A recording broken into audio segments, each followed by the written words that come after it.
नमस्कार दोस्तों, स्वागत है आपका हमारे official YouTube channel GS by Neeraj sir में। कैसे हैं आप सब? मैं आशा करता हूं स्वस्थ होंगे, मस्त होंगे और अपनी तैयारी में व्यस्त होंगे। मित्रों, तैयारी आप TGT आर्ट में हैं तो TGT आर्ट की तैयारी में व्यस्त हैं, हम ऐसा मान के चल रहे हैं। अच्छी बात है कि आप लोग ईमानदारी के साथ तैयारी में व्यस्त हैं, क्योंकि तैयारी तो कई टाइप की होती हैं और उसमें से आप लोग ईमानदारी की तैयारी में व्यस्त हैं, जिससे ये पता चलता है कि आपका कौन सा पोर्शन हल्का है, कौन सा पोर्शन थोड़ा मजबूत हुआ है और कौन से पोर्शन पे आपको ज़्यादा काम करने की आवश्यकता है। ये सब हमने देख रखा है और हमें उम्मीद है कि आप लोग अपना पोर्शन देख चुके होंगे और आपको पता होगा कि कौन सा पोर्शन आपको बढ़िया से बनाना है, यानी अच्छे से पढ़ना है, और कौन सा पोर्शन थोड़ा सा हल्के लेवल पे ध्यान देना है। मित्रों,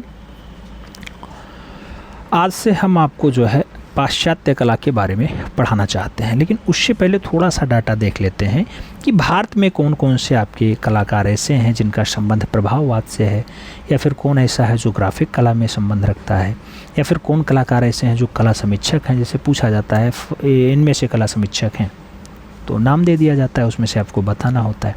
तो ऐसे क्वेश्चंस आपको अच्छे से सॉल्व करने होंगे। मित्रों, इन्हें सॉल्व करने के लिए आपके पास ज्ञान की कमी नहीं होनी चाहिए, क्योंकि आप ज्ञान तभी एकत्र कर सकते हैं जब आप बुक पलटेंगे या फिर आप डाटा देखेंगे या पढ़ाई करेंगे। मित्रों, काम तभी बन पाएगा जब आप अच्छे से मेहनत करेंगे। तो पेन पेपर उठाइए और आइए स्टार्ट करिए। सबसे पहला पॉइंट दिया गया प्रभाववादी कलाकार। मित्रों, ऐसे कलाकार जो अपनी रचनाओं से प्रभाव उत्पन्न कर पाते हैं, उनमें यामिनी रंजन राय का नाम आता है। मकबूल फिदा हुसैन का नाम भी प्रभाववादी कलाकार के रूप में दर्ज है, और रणवीर सिंह बिष्ट का नाम भी प्रभाववादी कलाकार के रूप में दर्ज है। इसके साथ बम्बई के ढोंड का भी नाम प्रभाववादी कलाकार के रूप में दर्ज है। तो ये आपके प्रभाववादी कलाकार के रूप में जाने जाते हैं। मित्रों, आपसे पूछा जाएगा भारत का प्रभाववादी कलाकार जो ज़्यादा बढ़िया है, तो मकबूल फिदा हुसैन हो, रणवीर सिंह बिष्ट हो, या फिर यामिनी रंजन राय का नाम दिखाई दे तो आप तुरंत लगाइएगा।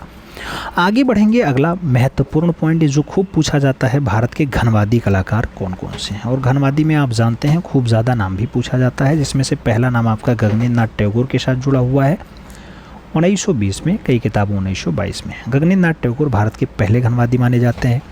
जाज कीट की बात होती है 1940 में आते हैं, इनका भी संबंध घनवाद से ही रहा है। आगे बढ़ें तो नारायण श्रीधर बेंद्रे का नाम 1950 में घनवाद से जुड़ जाता है। राम किंकर वैज का नाम आप 1940 में देख पाएंगे घनवाद के साथ। इसके साथ जहांगीर साबरावाला का नाम भी घनवाद के साथ जुड़ा हुआ दिखाई देता है। और त्रिलोक्य कौल की अगर बात होती है तो त्रिलोक्य कौल भी आपके घनवादी कलाकारों में एक अच्छा फैट बनाए हुए हैं। सबकी राम कुमार की बात हो, जिनकी बनारस रचना बहुत अच्छी है, उनको भी घनवादी कलाकार के रूप में देखा जाता है, बहुत अच्छे से जाने जाते हैं। इसके साथ आप M.F. हुसैन का नाम देखेंगे, भारत के घनवादी कलाकार हैं। शांति दवे की बात होती है, घनवादी कलाकार हैं। K.S. कुलकर्णी की बात होती है तो घनवादी कलाकार ही हैं। और इसके साथ ज्योति भट्ट की बात हो, क्या नाम है, ज्योति भट्ट की बात होती है तो ये भी भारत के बहुत अच्छे घनवादी कलाकारों में शुमार हैं। और अकबर पदमसी का नाम तो आप जानते ही हैं कि भारत के घनवादी कलाकारों में इनका नाम शुमार है। तो मित्रों, ये सब नाम तो आपके भारत के घनवादी कलाकारों के रूप में हो गया। आपसे पूछा जाता है इसमें जहांगीर साबरावाला, N.S. बेंद्रे, गगनेन्द्र टैगोर या राम किंकर वैज, तो ये सब नाम हैं घनवादी कलाकारों में, याद रखिएगा। आगे बढ़ेंगे मित्रों। अगला नाम आएगा। अगला नाम अति यथार्थवादी कलाकार के रूप में देखा जाता है। और अति यथार्थवादी कलाकार कौन कौन से हैं, तो अति यथार्थवादी कलाकारों में बहुत सारे नाम हैं। इसका स्क्रीनशॉट आप ले लीजिएगा। नाम आपका रविन्द्रनाथ टैगोर होगा, जो टोटल 2500 रचनाओं को बहुत अच्छे से उकेरते हैं और भारत के अति यथार्थवादी कलाकारों में इनका नाम दर्ज है। हेमंत मिश्रा का नाम भी अति यथार्थवादी कलाकार के रूप में जाना जाता है। यशवंत सिंह का भी नाम इसी पे है। लक्ष्मण पे का भी नाम इसी पे है। ए रामचंद्रन का नाम इसी पे है। परमजीत सिंह का भी नाम इसी के साथ जुड़ा हुआ है। और जगदीश स्वामीनाथन की जब बात आती है तो इनका भी नाम अति यथार्थवाद के साथ जुड़ा हुआ है। जबकि विकास भट्टाचार्य और अनुपम सूद के साथ मंजीत वावा का जब आप नाम देखेंगे तो इनका नाम भी अति यथार्थवाद के रूप में जोड़ा जाता है और भारत के अच्छे अति यथार्थवादी कलाकार माने जाते हैं। भारत के अच्छे अति यथार्थवादी कलाकार माने जाते हैं।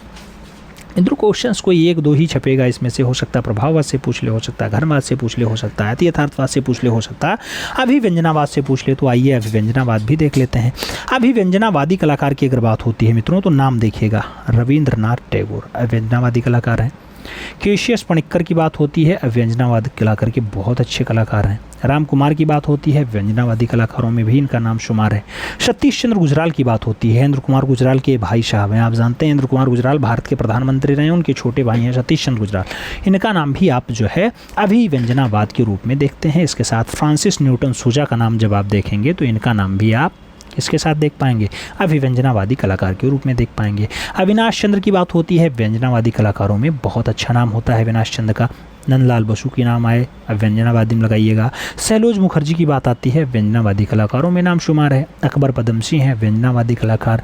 नारायण श्रीधर बेंद्रे अभिव्यंजनावादी कलाकार के रूप में भी इनका नाम फेमस है। और GR संतोष यानी गुलाम रसूल संतोष की बात होती है तो मित्रों इनका नाम भी आपके अभिव्यंजनावादी कलाकारों के रूप में जाने जाते हैं, अच्छे कलाकारों के रूप में रहे हैं। आगे बढ़ें, गोपाल घोष का नाम आएगा मित्रों, तो गोपाल घोष का नाम भी अभिव्यंजनावादी कलाकारों के रूप में जाना जाता है। और इसके साथ कृष्ण खन्ना का नाम आए तब भी आप अभिव्यंजनावादी कलाकार के रूप में इनका नाम देखना। जगमोहन की बात आती है मित्रों तो जगमोहन चोपड़ा बहुत अच्छा नाम है और जगमोहन चोपड़ा भी भारत के अभिव्यंजनावादी कलाकारों में बहुत अच्छा नाम रखते हैं। इसके साथ आप मनु पारेख का नाम देखेंगे। मनु पारेख का अगर आप नाम देखते हैं तो ये भारत के अच्छे अभिव्यंजनावादी कलाकारों के रूप में जाने जाते हैं। इसके साथ रामेश्वर ब्रूटा का नाम आए तब भी आप अभिव्यंजनावादी कलाकार के रूप में लगाइएगा। गणेश पाइन का नाम आए तब भी आप भारत के अच्छे अभिव्यंजनावादी कलाकार के रूप में लगाइएगा। GM शेख का नाम आए तब भी आप भारत के अच्छे अभिव्यंजनावादी कलाकार के रूप में नाम लगाइएगा। और तैयब मेहता की बात आए तब भी आप कहिएगा भारत के अच्छे अभिव्यंजनावादी कलाकार हैं। इसके साथ जे स्वामीनाथन की बात होती है तो जे स्वामीनाथन भारत के अच्छे अभिव्यंजनावादी कलाकारों के रूप में भी ख्याति लब्ध हैं, ख्याति प्राप्त हैं, याद रखिएगा। नाम पूछा जाएगा, नाम से ही आपका काम बनेगा। काम क्या है, 148 फतेह करना है मित्रों। आपको TGT में फाइनली टीचर बनना ही बनना है, बस ये आपको सोचना है। इसके लिए जितना भी आप मेहनत करें, जितना भी आप पसीना बहाएं वो कम है। आगे बढ़ें, लोक कलाकार के रूप में पूछा जाता है कौन सा आपका लोक कलाकार है मित्रों। यामिनी रंजन राय भारत के अच्छे लोक कलाकारों में शुमार हैं। बी प्रभा की बात आती है, बहुत अच्छे लोक कलाकार के रूप में जानी जाती हैं। KS कुलकर्णी का बात आता है तो मित्रों इनका भी नाम लोक कलाकार के रूप में जाना जाता है। और ज्योति भट्ट की अगर बात आती है तो ज्योति भट्ट भी बहुत अच्छी लोक कलाकार के रूप में जानी जाती हैं। जयराम पटेल की अगर बात आती है तो जयराम पटेल जो है भारत के बहुत अच्छे लोक कलाकार के रूप में जाने जाते हैं। और सैलोज मुखर्जी की अगर बात आती है तो सैलोज मुखर्जी भी भारत के अच्छे लोक कलाकार के रूप में जाने जाते हैं। जबकि पारितोष सेन की अगर बात आती है तो पारितोष सेन भारत के बहुत अच्छे लोक कलाकारिस्ट हैं, याद रखिएगा। तो भारत के अच्छे लोक कलाकारों में इनका नाम शुमार है। अब ये तो बात आपकी लोक कला से जुड़ी हो गई, ठीक है।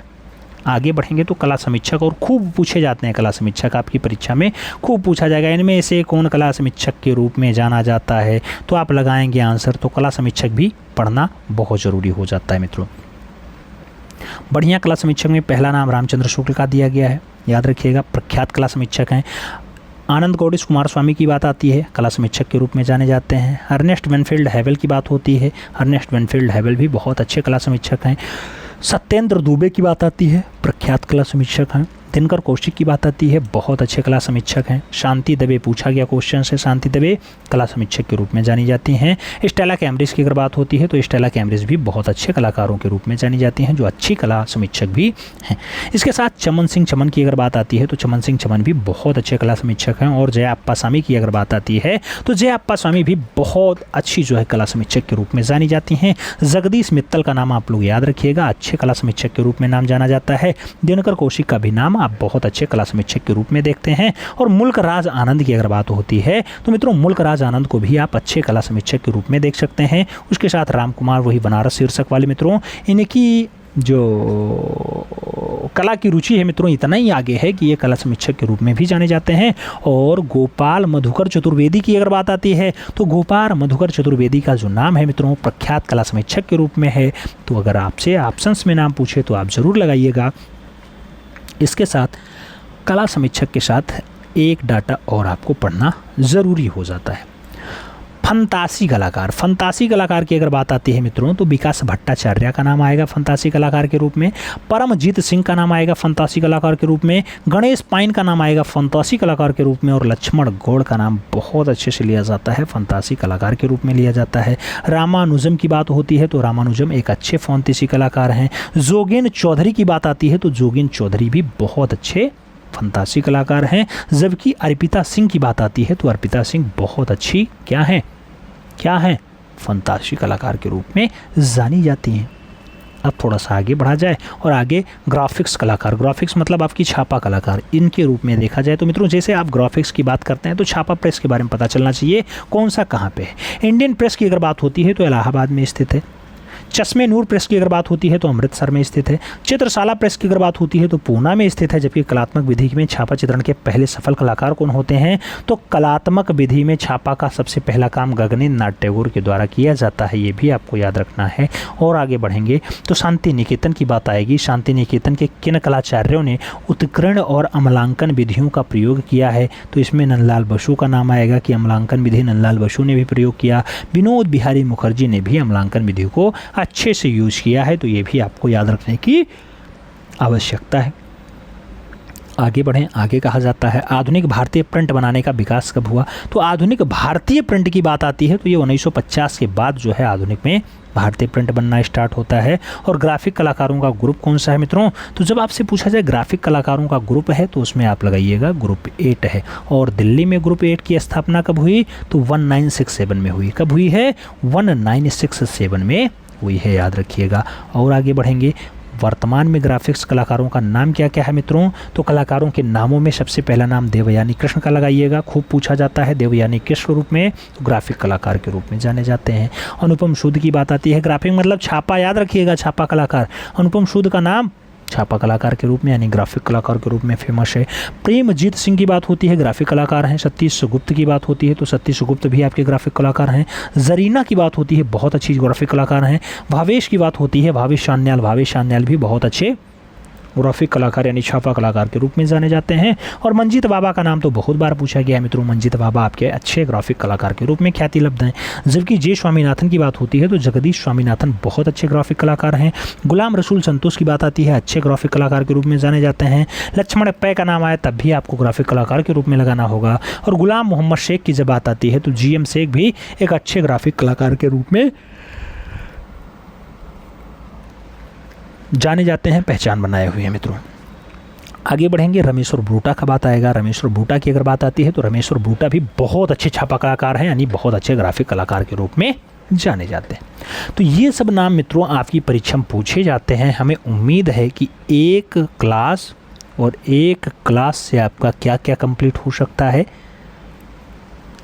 जो भी घनवाद से है, प्रभाववाद से है, यथार्थवाद से है, व्यंजनावाद से है, ग्राफिक कलाकार है, कला समीक्षक है, लोक कलाकार है, ये सब डाटा आपका क्लियर हो जाएगा।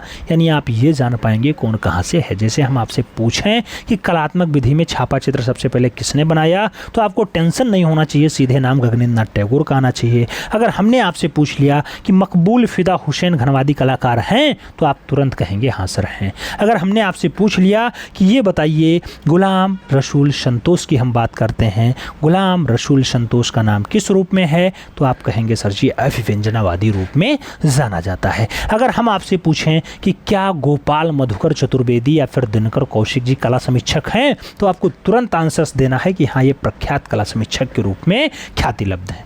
इतना डाटा अगर आपके समझ में आ गया हो तो थोड़ा सा वीडियो लाइक करना और चैनल पे नए हैं तो सब्सक्राइब करना।